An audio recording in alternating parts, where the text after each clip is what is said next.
দল যদি আমাকে কোনো দায়িত্ব দেয়, আমি ইনশাল্লাহ সেই দায়িত্ব সঠিকভাবে সততার সহিত পালন করব।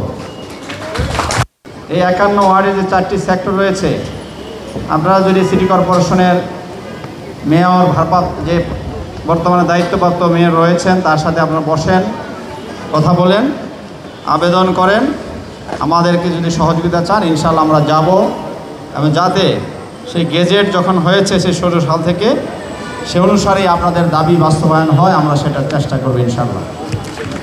কিশোর গ্যাং নিয়ে বলেছেন, ইতিমধ্যেই বিভিন্ন সেক্টর থেকে কিশোর গ্যাংয়ের বিষয়ে কথা হচ্ছে।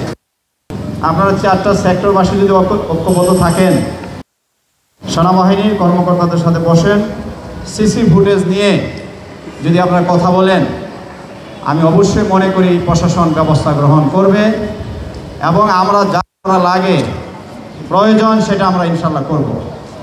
বিএনপি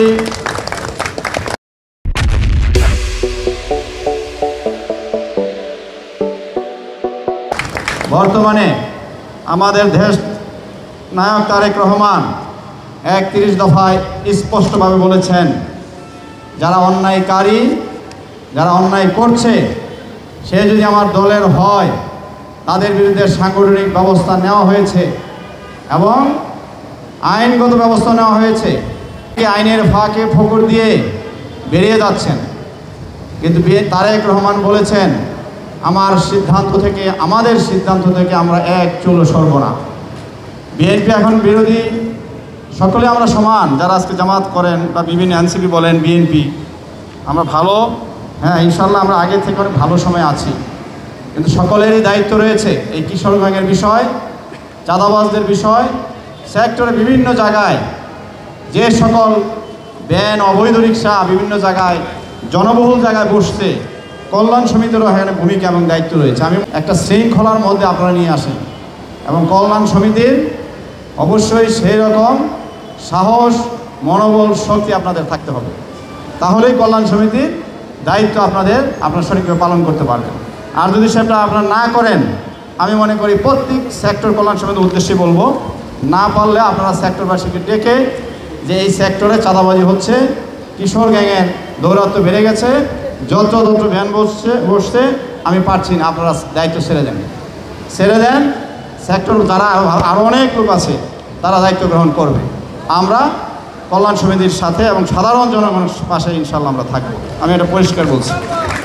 সারা বাংলাদেশের বিভিন্ন জেলা, উপজেলায়, থানায় বিভিন্ন পেশাজীবী, বুদ্ধিজীবীদের সাথে তারেক রহমান কথা বলছেন, এবং আমি মনে করি মিডিয়ার মাধ্যমে, social media, electronics media, print মিডিয়ার মাধ্যমে আপনারা অনেকেই সে বক্তব্য জানেন এবং দেখছেন। আমাদের এই 18 আসনে কোনো সরকারি মেডিকেল নেই, করে এমপি হিসাবে তৈরি করে নিয়ে আসতে পারে। আজকে জনগণের ভাবনা 11 সেক্টর কল্যাণ সমিতির সমাজ কল্যাণ বিষয় আজকে এই অনুষ্ঠানের সম্মানিত রাখবো যে আমরা 11, 12, আমরা যে এখন পর্যন্ত আমাদের আপনারা জানেন 16 সালে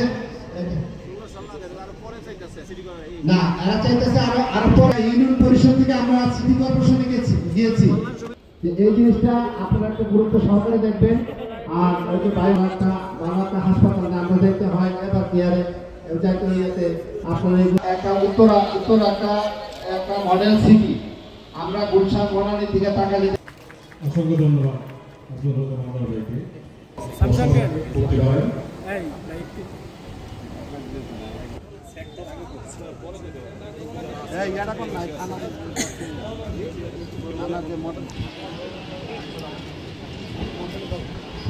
প্রশ্ন নিয়ে আসছেন 11 সেক্টর বাসিন্দা, স্থায়ী বাসিন্দা শামসুল আলম ভাই।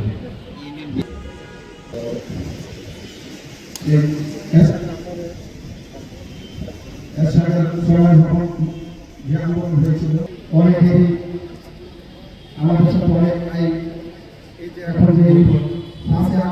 যদিও এটা 31 দফা সাথে আসে না, আমরা বিগত দিনে দেখে মাসুদ সরকার একটা সুন্দর কথা বলছে, এক ভাই শুধু 51 কেন, ঢাকা 18 সারা বাংলাদেশে যেন চাঁদা বস্তা থাকে, কিন্তু আমরা বিগত